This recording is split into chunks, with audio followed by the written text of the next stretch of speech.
Hello साथियों, नमस्कार। आपके अपने YouTube channel DS Mishra official पर प्रधान शिक्षक भर्ती परीक्षा के लिए तैयारी से संबंधित वीडियो के साथ आपका पुनः हार्दिक स्वागत करते हुए आज का वीडियो हम लोग शुरू करते हैं। और आज जो वीडियो होगा वह प्रधान शिक्षक भर्ती परीक्षा की तैयारी के ही लिए होगा, और वह होगा जो डीएलएड 75 अंक की तैयारी के वीडियो सीरीज मेरे द्वारा लगातार लाए जा रहे हैं। उसी कड़ी में आज जो यह वीडियो सीरीज होगा प्रैक्टिस सेट 3 होगा, और इसके अंतर्गत हम लोग देखेंगे, जैसा कि आप जान रहे हैं कि डीएलएड यूनिट वाइज जो 8 यूनिट आपको पढ़ने हैं और इस 8 यूनिट में लगभग 60 टॉपिक को कवर करने हैं। उसी के अंतर्गत यूनिट 2 से आज वीवीआई प्रश्नों को हम लोग देखेंगे ऑब्जेक्टिव, और उसका पार्ट 1 होगा, और पार्ट में भी इसको हम लोग पूर्ण करेंगे, और वो भी शॉर्ट व्याख्या के साथ होगा, जहां एक प्रश्न के साथ आपके कई प्रश्न क्लियर हो जाने वाले हैं और उससे जुड़े हुए कॉन्सेप्ट क्लियर होने वाले हैं। तो जैसा कि आप जान रहे हैं कि एक और डीएलएड 75 अंक की तैयारी के लिए मेरे द्वारा 8 यूनिट के अलग अलग यूनिट वाइज और पार्ट वाइज आपके लिए प्रैक्टिस सेट लाए जा रहे हैं। वहीं दूसरी ओर जो है 2020 सीरीज भी मेरे द्वारा लाए जा रहे हैं, जिसमें 8 यूनिट से मिसलेनियस प्रश्नों को भी शामिल किया जा रहा है। वैसे ही जीएस के भी 2020 सीरीज में जितने विषय पढ़ने हैं 75 अंक में, सभी से मिसलेनियस प्रश्न आएंगे, और जीएस से ही जो संबंधित तैयारी होगी वह आपके इस question answer practice set series में विषय वाइज अलग अलग होंगे। तो एक और डीएलएड और जीएस के कंबाइंड मिसलेनियस वीवीआई प्रश्नों को 2020 सीरीज के नाम से मैं ला रहा हूं, वहीं प्रैक्टिस सेट के नाम से जो है यूनिट वाइज और विषय वाइज आ रहे हैं। तो यदि पहले जो डीएलएड यूनिट 1 के 2 पार्ट आए हैं, उन दोनों पार्ट को आपने नहीं देखा है, तो हमारे चैनल के प्लेलिस्ट में जाएं और प्रधान शिक्षक सेक्शन में जाकर उस वीडियो को, और साथ ही साथ जो 2020 सीरीज के लगातार मिसलेनियस वीवीआई प्रश्न आ रहे हैं शॉर्ट व्याख्या सहित, जहां आपके सभी कॉन्सेप्ट क्लियर किए जा रहे हैं, उन वीडियो को भी आपने नहीं देखा है तो प्लेलिस्ट में जाकर निश्चित रूप से देख लेंगे। पूरा आशा है कि आपके लिए बेनिफिशियल साबित होगा। तो जो भी वीडियो आते जा रहे हैं उनको प्लेलिस्ट से निश्चित रूप से देखें, यदि प्रधान शिक्षक परीक्षा की आप तैयारी कर रहे हैं तो आज के वीडियो सीरीज में हम लोग देखेंगे जो यूनिट 2 का पार्ट 1 होगा उसको देखेंगे। और यदि अब तक आपने चैनल को सब्सक्राइब नहीं किया है तो चैनल को सब्सक्राइब करके बेल आइकन को प्रेस कर लेंगे, ताकि आगे प्रधान शिक्षक डीएलएड और जीएस से संबंधित या जो भी लेटेस्ट अपडेट होंगे और तैयारी से संबंधित वीडियो आपके लिए महत्वपूर्ण आएंगे, उसकी सूचना आप तक पहुँचती रहे। तो वीडियो में बिना देरी किए हम लोग शुरू करते हैं। तो देखिए, जैसा कि आप जान रहे हैं कि डीएलएड की तैयारी के लिए जो 8 इकाई हैं, उसमें दूसरे इकाई में महात्मा गांधी, गिजू भाई Badheka, Rabindranath Tagore, Maria Montessori, Jyotiba Phule, John Dewey और जे कृष्णमूर्ति और डॉक्टर जाकिर हुसैन के शिक्षा दर्शन को पढ़ना है। तो उसी में महात्मा गांधी के हिंद स्वराज से जो उनका शिक्षा दर्शन पढ़ना है, उसके प्रश्नों से हम लोग शुरू करते हैं आज का यह वीडियो सीरीज। और पहला प्रश्न है कि महात्मा गांधी के संदर्भ में कौन सा कथन इसमें सही दिया गया है कि वे एक दार्शनिक, राजनीतिक और शिक्षा शास्त्री थे, या इनके पिता करमचंद गांधी जो थे वे दीवान थे पोरबंदर राज्य के, या इनकी माता पुतलीबाई थी और पत्नी का नाम कस्तूरबा गांधी था। तो आप जान रहे हैं कि महात्मा गांधी का जन्म 2 अक्टूबर 1869 ईस्वी को हुई थी, और इनके माता का नाम श्रीमती पुतलीबाई और पिता करमचंद गांधी थे, और कस्तूरबा गांधी से 13 वर्ष की उम्र में इनकी शादी हुई थी। इसलिए ये तीनों ऑप्शन सही हैं, इसलिए राइट आंसर 4 हो जाएगा। उपरोक्त में सभी हो जाएगा, और बीपीएससी के ऑप्शन के अनुसार उपरोक्त में एक से अधिक जो चौथा ऑप्शन होता है वह आपका आंसर हो जाएगा। अगला प्रश्न है कि गांधी जी किस वर्ष एक मुकदमे के सिलसिले में दक्षिण अफ्रीका गए थे। तो शुरू में ही गांधी जी एक मुकदमे के सिलसिले में, चूंकि उन्होंने वकालत पढ़ी थी, तो एक मुकदमे के सिलसिले में वे दक्षिण अफ्रीका गए थे, और 1893 ईस्वी में वे दक्षिण अफ्रीका गए थे। आगे हम लोग देख लेते हैं। अगला प्रश्न है कि गांधी जी ने किसकी सहायता से जो है ट्रांसवाल में टॉलस्टॉय फर्म की स्थापना की थी। तो गांधी जी ने ट्रांसवाल में एक टॉलस्टॉय फर्म की स्थापना की थी, और वह की थी 1911 ईस्वी में। और 1911 ईस्वी में इन्होंने मिस्टर पोलक जो थे उनकी सहायता से ही ट्रांसवाल में टॉलस्टॉय नामक फर्म की स्थापना की थी। चौथा प्रश्न हम लोग देख लेते हैं। चौथा प्रश्न है कि गांधी जी के अनुसार निम्नलिखित में कौन सा कथन सत्य है। यानी गांधी जी के शिक्षा दर्शन को पढ़ने के बाद आपको बताना है कि इसमें से कौन सा सही है कि पूर्ण मानव का अर्थ बालक के व्यक्तित्व के चारों तत्वों शरीर, हृदय, मन और आत्मा के समुचित विकास से है, या साक्षरता शिक्षा की न तो अंतिम सीढ़ी है और न ही फर्स्ट सोपान है। यानी उन्होंने कहा था कि साक्षरता प्राप्त कर लेना न आपके जीवन का अंतिम सीढ़ी है शिक्षा की, और न ही अंतिम है, और शिक्षा द्वारा बालक में शारीरिक, मानसिक और चारित्रिक क्षमताओं को विकसित किया जा सकता है। तो गांधी जी ने इन तीनों बातों को कहा था, इसलिए इसका भी राइट आंसर डी हो जाएगा। उपरोक्त में सभी सत्य कथन है गांधी जी के अनुसार। पांचवें प्रश्न को हम लोग देख लेते हैं। पांचवा प्रश्न है कि गांधी जी ने किस पत्रिका का संपादन किया था। तो देखिए, गांधी जी ने पत्रिका का भी संपादन किया था, कई सारे पुस्तक भी लिखे थे, जैसे माई एक्सपेरिमेंट विथ ट्रूथ यानी सत्य के साथ प्रयोग उनका एक पुस्तक था, वह उन्होंने लिखा था। हिंद स्वराज पुस्तक लिखा था, जो हिंद स्वराज पुस्तक के संदर्भ में ही शिक्षा दर्शन आपको प्रधान शिक्षक परीक्षा की तैयारी में पढ़नी है। उसके अलावे जो है सर्वोदय पुस्तक एक है, वह सर्वोदय पुस्तक भी आपको गांधी जी द्वारा लिखी गई थी। लेकिन यहाँ पत्रिका की बात हो रही है, तो हरिजन नामक पत्रिका जो था वह गांधी जी के द्वारा लिखा गया था। अगला और छठा प्रश्न है कि गांधी जी के अनुसार किस अवस्था के बालकों के लिए अनिवार्य तथा निःशुल्क शिक्षा की व्यवस्था होनी चाहिए। तो गांधी जी के दर्शन के अनुसार क्या उम्र रखा गया है, और आप ये भी जानते हैं कि संविधान की धारा 21A के तहत भी 6 वर्ष से लेकर 14 वर्ष की बच्चों को निःशुल्क एवं अनिवार्य शिक्षा देने की बात कही गई है। लेकिन गांधी जी ने कहा था कि शुरुआती 7 वर्ष, जो 7 वर्ष से लेकर 14 वर्ष तक यह आयु होती है, इस आयु के बच्चों को अनिवार्य और निःशुल्क शिक्षा देनी चाहिए। सातवें प्रश्न को हम लोग देख लेते हैं। गांधी जी के ही शिक्षा दर्शन से संबंधित है कि गांधी जी के शिक्षा से संबंधित आधारभूत सिद्धांतों पर विचार कीजिए कि शिक्षा के द्वारा बालक में शारीरिक, मानसिक और चारित्रिक क्षमताओं का विकास किया जा सकता है, या स्कूल में प्रयोग के द्वारा नई खोज के लिए प्रेरित किया जा सकता है, या बालकों में बंधुत्व, सहयोग और समाज सेवा की भावना उत्पन्न की जा सकती है। तो राइट आंसर इसका उपरोक्त में सभी हो जाएगा, क्योंकि गांधी जी के शिक्षा दर्शन में इन तीनों बातों का जिक्र है। आठवां प्रश्न हम लोग देखते हैं। आठवां प्रश्न है कि निम्नलिखित में से कौन सा गांधी जी के अनुसार शिक्षा के उद्देश्य हैं। यानी गांधी जी ने जो शिक्षा के उद्देश्य बताए हैं उसके अनुसार व्यक्ति का संतुलित विकास होना चाहिए, संतुलित व्यक्ति होना चाहिए, या जीविकोपार्जन होनी चाहिए, कि आध्यात्मिक विकास होना चाहिए। तो गांधी जी ने कहा है कि शिक्षा का अर्थ है कि व्यक्ति का, बालक का संतुलित और समुचित व्यक्तित्व होना चाहिए, जीविकोपार्जन भी होना चाहिए, क्योंकि उन्होंने हस्तकरघा उद्योग और हस्तशिल्प इत्यादि की भी चर्चा की कि इसकी तालीम देनी चाहिए बच्चों को, और साथ ही साथ उनका आध्यात्मिक विकास भी निश्चित रूप से होना चाहिए। इसलिए राइट आंसर डी हो जाएगा। उपरोक्त में सभी बातें जो है गांधी जी के शिक्षा दर्शन के अनुसार उनके शिक्षा के उद्देश्य हैं। अगला और 9 नंबर प्रश्न हम लोग देख लेते हैं। 9 नंबर प्रश्न है कि गांधी जी द्वारा प्रस्तावित बुनियादी शिक्षा सिद्धांत कब प्रस्तुत किया गया था। यानी गांधी जी ने एक बुनियादी शिक्षा का सिद्धांत प्रस्तुत किया था, वह किस ईस्वी में उन्होंने किया था। तो गांधी जी ने जो अपनी बुनियादी शिक्षा का सिद्धांत प्रस्तुत किया था वह वर्ष 1937 में किया था, और 1937 में जो उन्होंने अपना शिक्षा सिद्धांत प्रस्तुत किया, वर्धा योजना का उसको नाम दिया गया, उसी को वर्धा योजना कहते हैं।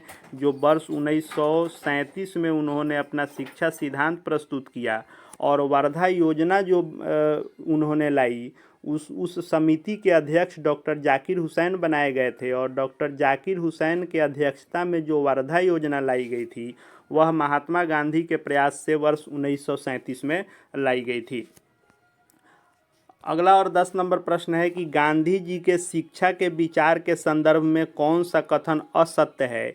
यानी जो 4 कथन दिए गए हैं गांधी जी के शिक्षा दर्शन और उनके शिक्षा के विचार के संदर्भ में, उसमें कौन सा सही नहीं है। उच्च शिक्षा का माध्यम अंग्रेजी होना चाहिए, या कृषि महाविद्यालय का संचालन स्वपोषी आधार पर होनी चाहिए, या उच्च शिक्षा पर होने वाले व्यय राज्य के द्वारा वहन नहीं किए जाने चाहिए, या कला संकाय के महाविद्यालयों पर राज्य द्वारा व्यय किया जाना उचित है। तो उन्होंने ये क्या क्या कहे थे कि कृषि महाविद्यालय का संचालन स्वपोषी आधार पर होना चाहिए, यानी जो कृषि महाविद्यालय हैं वह स्वयं से जो भी अपना उत्पादन करें और अपने हस्तशिल्प इत्यादि जो भी कार्यों से पैसे कमाएं उसका प्रयोग भी महाविद्यालय में होना चाहिए, और उच्च शिक्षा पर होने वाले व्यय भी राज्य के द्वारा वहन नहीं किए जाने चाहिए। उन्होंने कहा था कि उच्च शिक्षा का अर्थ है कि वह खुद से महाविद्यालय जो अर्जित करें उसको उस पर खर्च करें, और कला संकाय के महाविद्यालयों पर राज्य द्वारा व्यय करने की बात भी उन्होंने की थी कि कला संकाय के महाविद्यालय पर राज्यों को खर्च करना चाहिए, लेकिन उच्च शिक्षा का माध्यम अंग्रेजी होना चाहिए। यह उनका शिक्षा का विचार नहीं था, इसलिए राइट आंसर ये हो जाएगा कि उच्च शिक्षा का माध्यम अंग्रेजी होना चाहिए। ऐसा गांधी जी का शिक्षा दर्शन नहीं कहता है। अगला और 11 नंबर प्रश्न है जो आपके यूनिट 2 से गीजू भाई बधेका का शिक्षा दर्शन आपको पढ़ना है, उससे संबंधित है कि गीजू भाई बधेका का जन्म 15 नवंबर 1885 ईस्वी को कहाँ हुआ था। तो गीजू भाई बधेका का जन्म जो है वह गुजरात में हुआ था, और यह 15 नवंबर 1885 को गुजरात के सौराष्ट्र के चित्तल गांव में हुआ था। सौराष्ट्र के चित्तल गांव में, सौराष्ट्र जो गुजरात में अवस्थित है, इसी सौराष्ट्र के चित्तल गांव में उनका जन्म हुआ था गीजू भाई बधेका का 15 नवंबर 1885 में। और गीजू भाई बधेका का पूरा नाम जो था वह गिरिजा शंकर भगवान जी बधेका था। तो यह भी प्रश्न बनता है कि गीजू भाई बधेका का पूरा नाम क्या था। तो गिरिजा शंकर भगवान जी बधेका उनका पूरा नाम था। 12 नंबर प्रश्न है कि शिक्षा शास्त्री गीजू भाई बधेका के संदर्भ में कौन सा कथन सत्य है, कि जो गीजू भाई बधेका ने कार्य किए हैं या जो उन्होंने शिक्षा दर्शन दी है उसमें, उस आधार पर इसमें से कौन सा कथन सही है कि इन्होंने अपने जीवन का क्षेत्र बच्चों की शिक्षा को चुना, या उन्होंने उस समय के ब्रिटिश शिक्षा पद्धति की आलोचना की। तो दोनों ही सही है, क्योंकि इन्होंने अपने जीवन के क्षेत्र में बच्चों की शिक्षा को चुना था। वकालत उन्होंने पहले की और बाद में वे शिक्षक बने, और वकालत छोड़कर उन्होंने बच्चों के शिक्षा को चुना अपने जीवन के क्षेत्र के रूप में। तो राइट आंसर सी हो जाएगा, ए एवं बी दोनों सही हैं। और जब आप परीक्षा देंगे बीपीएससी के द्वारा जो ऑप्शन आएंगे उसमें अगर ये दो सही लगें तो आपको चौथे ऑप्शन के साथ जाना होगा कि उपयुक्त में से एक से अधिक के साथ आपको जाना होगा। 13 नंबर प्रश्न है कि गीजू भाई बधेका के व्यक्तित्व को किस पुस्तक ने काफ़ी जो है इफेक्टेड किया था। गीजू भाई बधेका किस पुस्तक से सबसे ज़्यादा उन पर असर पड़ा था। तो गीजू भाई बधेका के ऊपर मॉन्टेसरी मदर नामक पुस्तक से उन पर असर पड़ा और उन्होंने अपने जीवन के क्षेत्र को शिक्षा के क्षेत्र में लगाया था। उसके बाद है 14 नंबर प्रश्न है कि दीवा स्वप्न नामक पुस्तक की रचना किसने की है। तो गीजू भाई बधेका के दीवा स्वप्न जो पुस्तक है उसमें शिक्षा के प्रयोग के विचार को ही पढ़ना है, इसलिए दीवा स्वप्न के बारे में आपको जानना बहुत ही ज़रूरी है। दीवा स्वप्न जो है वह गीजू भाई बधेका का ही लिखा हुआ है, राइट आंसर बी हो जाएगा। और गीजू भाई बधेका ने जो दीवा स्वप्न पुस्तक लिखा था वह एक शिक्षक की डायरी के रूप में लिखा कि एक शिक्षक क्या क्या सोचता है बच्चों के लिए। और उन्होंने क्या किया था कि इसके 4 खंड बनाए थे और 4 खंड में इन्होंने एक शिक्षक के विचारों को और उसके स्वप्न को साकार कैसे करना चाहता है, शिक्षा में बदलाव कैसे लाना चाहता है एक शिक्षक, उसके सोच को उसके स्वप्न के रूप में इन्होंने दीवा स्वप्न नामक पुस्तक लिखी थी जो एक शिक्षक का स्वप्न था। 15 नंबर प्रश्न है कि गीजू भाई बधेका के संदर्भ में कौन सा कथन सत्य है कि उन्होंने मारिया मॉन्टेसरी की शिक्षा पद्धति को ग्रामीण भारत में अपनाने पर बल दिया, या उन्होंने गांधी जी के बाल पोथी की आलोचना की कि ये भाषा और व्याकरण को अलग अलग नहीं बल्कि एक साथ पढ़ाने के समर्थक थे। तो गिजू भाई बधेका ने मारिया मोंटेसरी के शिक्षा पद्धति को ही ग्रामीण भारत में अपनाने पर पूरा बल दिया था। और गांधी जी के द्वारा जो बाल पोथी लिखी गई थी और बाल पोथी में जो बातें लिखी गई थी उससे गिजू भाई बधेका खुश नहीं थे और उसका वे समर्थन नहीं करते थे। और साथ ही भाषा और व्याकरण को अलग अलग विषय नहीं बना करके एक साथ पढ़ाने के समर्थक थे। इसलिए राइट आंसर डी हो जाएगा। उपरोक्त में सभी सही है गिजू भाई बधेका के संदर्भ में और उनके शिक्षा विचार के संबंध में। 16 नंबर प्रश्न है कि गुरुदेव रवींद्रनाथ टैगोर का सर्वप्रथम नामांकन कहाँ कराया गया था। आपको इकाई 2 के अंतर्गत रवींद्रनाथ टैगोर के शिक्षा सीखने में स्वतंत्रता और स्वायत्तता की भूमिका जो टॉपिक है उसको पढ़ने हैं। और जो मेरे द्वारा 2020 सीरीज लाए जा रहे हैं उसमें इससे कहीं अधिक प्रश्नों को शामिल किया जा रहा है, एक एक प्रश्नों को बारीक रूप से शामिल किया जा रहा है। साथ ही साथ बाद में टोटल 150 के भी प्रैक्टिस सेट लाए जाएंगे, 75 के भी प्रैक्टिस सेट लाए जाएंगे। परीक्षा तक जितना समय मिलेगा उतना अधिक से अधिक आपके लिए प्रैक्टिस सेट या वीडियो सीरीज या जो भी आपके लिए फ़ायदेमंद हो सकता है उसको लाने का कोशिश है। तो गुरुदेव रवींद्रनाथ टैगोर का सर्वप्रथम नामांकन कराया गया था ओरिएंटल सेमिनरी विद्यालय में, उन्होंने प्रथम शिक्षा अपनी ली थी। 17 नंबर प्रश्न है कि किस वर्ष रवींद्रनाथ टैगोर ने शांति निकेतन की स्थापना की थी। तो रवींद्रनाथ टैगोर ने शांति निकेतन की जो स्थापना की थी वह वर्ष 1901 में उन्होंने शांति निकेतन की स्थापना की और 6 मई 1922 में शांति निकेतन में विश्व भारती की उन्होंने स्थापना की और 1951 में विश्व भारती को केंद्रीय विश्वविद्यालय की मान्यता मिल गई थी। तो शांति निकेतन की स्थापना जो उन्होंने की वह वर्ष 1901 में की। राइट आंसर बी हो जाएगा। 18 नंबर प्रश्न है कि किसके अनुसार पुस्तकों की अपेक्षा प्रत्यक्ष रूप से जीवित व्यक्ति को जानने का प्रयास करना ही शिक्षा है। तो रवींद्रनाथ टैगोर ने कहा था कि पुस्तक अधिक पढ़ाने से अधिक जरूरी है कि प्रत्यक्ष रूप से जीवित व्यक्ति को जानने का प्रयास कीजिए और वही शिक्षा है। और यह कहा था रवींद्रनाथ टैगोर ने। रवींद्रनाथ टैगोर का जन्म जो है 6 मई 1861 में कोलकाता में हुई थी और उनकी मृत्यु 1941 में हुई थी। और वे भारतीय राष्ट्रगान के लेखक थे और उनको 1913 में साहित्य में नोबेल पुरस्कार गीतांजलि पुस्तक के लिए मिला था। और साथ ही साथ उन्होंने बांग्लादेश का जो राष्ट्रगान है अमार सोनार बांग्ला उसके भी लेखक हैं। और 1915 ईस्वी में भारत सरकार ने उन्हें नाइटहुड की उपाधि दी थी जिसे जालियांवाला बाग हत्याकांड के विरोध में उन्होंने वापस लौटा दिया था। और 1901 ईस्वी में उन्होंने शांति निकेतन की स्थापना की थी। रवींद्रनाथ टैगोर से जुड़ी इन सभी बातों को जानना आपके लिए महत्वपूर्ण है और परीक्षा में निश्चित रूप से इनसे प्रश्न बनेंगे। इसलिए मैं कह रहा हूं कि सभी वीडियो सीरीज को ध्यानपूर्वक आप जब देखेंगे तो पाएंगे कि एक प्रश्नों के साथ जो मैं शॉर्ट व्याख्या कर रहा हूं उस व्याख्या पर यदि आप ध्यान देंगे तो एक प्रश्नों के साथ कई सारे प्रश्न आपको क्लियर हो जाएंगे एक जगह पर।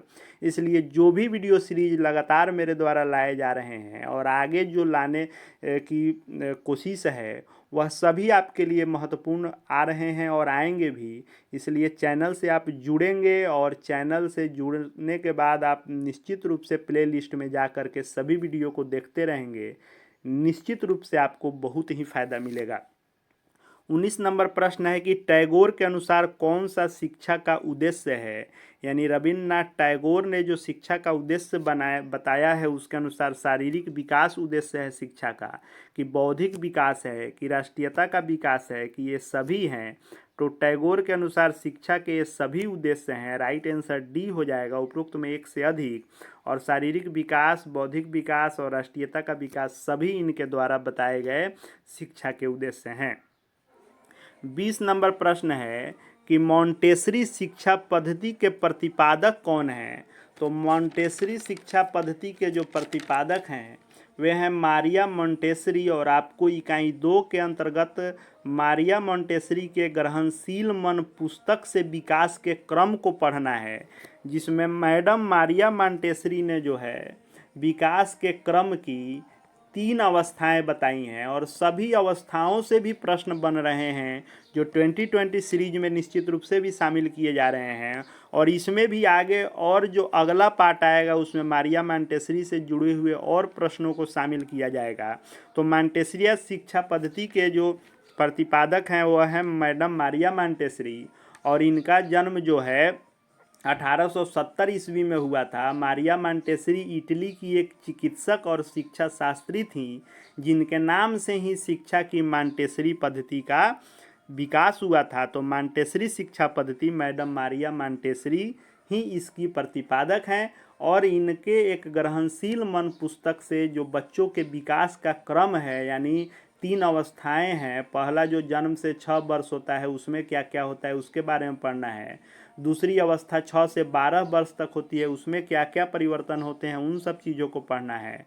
और तीसरी 12 से 18 वर्ष तक इन्होंने बताई है। और मारिया मांटेसरी की शिक्षा पद्धति की क्या क्या विशेषताएं हैं, क्या क्या उन्होंने कहा है, सभी को पढ़ना है। और आगे के सीरीजों में सभी प्रश्न शामिल किए जाएंगे। 21 नंबर प्रश्न है कि मारिया मांटेसरी का जन्म कब हुआ था। तो अभी मैंने बताया कि मारिया मांटेसरी का जन्म हुआ था 1870 ईस्वी में, और वह 31 अगस्त को हुआ था। तो 31 अगस्त 1870 ईस्वी में मारिया मांटेसरी का जन्म हुआ था। मृत्यु हुई थी 6 मई 1952 को, और यह इटली की एक चिकित्सक थी, लेकिन इन्होंने ज़्यादा ध्यान शिक्षा शास्त्री के रूप में दिया और इन्होंने मांटेसरी शिक्षा पद्धति का प्रतिपादन किया। अगला प्रश्न है कि सीक्रेट ऑफ द चाइल्डहुड नामक पुस्तक के लेखक कौन है। तो सीक्रेट ऑफ चाइल्डहुड नामक पुस्तक के लेखक मारिया मांटेसरी ही हैं। और देखिए, चाइल्डहुड नाम से 3 महत्वपूर्ण पुस्तक आपको इकाई 2 के अंतर्गत और इकाई 1 के अंतर्गत भी पढ़ने हैं। तो इकाई 1 के अंतर्गत जो आपको पढ़ने हैं उसमें सेंचुरी ऑफ चाइल्डहुड एक पढ़ना है, और सेंचुरी ऑफ चाइल्डहुड पुस्तक भी आपको पढ़नी है। और सेंचुरी ऑफ चाइल्डहुड पुस्तक किसने लिखा है यह सिर्फ आपको याद होना चाहिए। तो फिलिप एरिस ने सेंचुरी ऑफ चाइल्डहुड लिखा है। दूसरा एक है कि इन्वेंशन ऑफ चाइल्डहुड। तो इन्वेंशन ऑफ चाइल्डहुड जो लिखा है वह कनिंघम महोदय ने लिखा है। तो आपको चाइल्डहुड से 3 पुस्तक हैं, आपको कन्फ्यूजन नहीं हो जब परीक्षा में आएगा, इसलिए इसको आपको क्लियर करना जरूरी है कि सीक्रेट ऑफ चाइल्डहुड जब आएगा तो मारिया मांटेसरी होंगी, और सेंचुरी ऑफ चाइल्डहुड आएगा तो फिलिप एरिस होंगे, और इन्वेंशन ऑफ चाइल्डहुड आएगा तो कनिंघम होंगे। यानी सीक्रेट तो मारिया मांटेसरी, सेंचुरी तो फिलिप एरिस, और इन्वेंशन तो कनिंघम। इन तीनों पुस्तकों को आपको याद करना जरूरी है। और आगे के सीरीज में जो है यह कंटिन्यू रहेगा, और यह जो अभी हमने देखा यह आपको यूनिट 2 से हम प्रश्नों को उठाए थे, जिसका यह पार्ट 1 था। और भी इसमें मारिया मांटेसरी से जुड़े हुए प्रश्न, और ज्योतिबा फूले के शिक्षा दर्शन से जुड़े हुए वीवीआई प्रश्न, डॉक्टर जाकिर हुसैन से जुड़े हुए वीवीआई प्रश्न, जे कृष्णमूर्ति के शिक्षा दर्शन से जुड़े हुए, जॉन डीवी से जुड़े हुए, ये सभी प्रश्न अगले पार्ट में आएंगे। और वह आपको पार्ट 2 होगा, जो पार्ट 2 के अंतर्गत जो इसमें से बाकी शिक्षा शास्त्रियों के शिक्षा दर्शन से वीवीआई प्रश्न जो बच रहे हैं उन प्रश्नों को लाया जा रहा है, और अगले पार्ट में वह मैं लाऊंगा। और जो और प्रश्न इसमें बन सकते हैं वह 2020 सीरीज जो चल रहा है उसमें सभी प्रश्नों को मैं शामिल कर रहा हूं। और आगे प्रैक्टिस सेट जो टोटली 75 नंबर के आएंगे उसमें भी जो बचे हुए प्रश्न होंगे वे शामिल किए जाएंगे। तो आगे प्रधान शिक्षक परीक्षा की तैयारी के संदर्भ में जो भी वीडियो आएंगे वो आपके लिए बेनिफिशियल होने वाले हैं। चैनल नेम फेम वाला नहीं है, लेकिन कोशिश है कि आपको ऐसी तैयारी कराई जाए और ऐसे प्रश्नों को दिए जाएं जब आप परीक्षा में बैठें तो निश्चित रूप से आपको यह दिखे कि हाँ, हमने जो वहाँ पर देखा था, जिन प्रश्नों को वहाँ पर मैंने सुना था, पढ़ा था, वह परीक्षा में आए और हमको लाभ हुआ। यही उद्देश्य है आपके लिए वीडियो सीरीज लाने का। तो यह वीडियो सीरीज आगे भी कंटिन्यू रहेगा। सभी वीडियो सीरीज को देखने के लिए, और चैनल चूँकि शिक्षा एवं शिक्षक जगत को ही पूर्णतः समर्पित चैनल है, तो सभी एक एक छोटी बड़ी अपडेट देखते रहने के लिए चैनल से जुड़ जाएंगे। चैनल को सब्सक्राइब करके बेल आइकन को प्रेस कर लेंगे और साथ ही साथ हमारे Telegram channel DS Mishra official से भी जुड़ जाएंगे।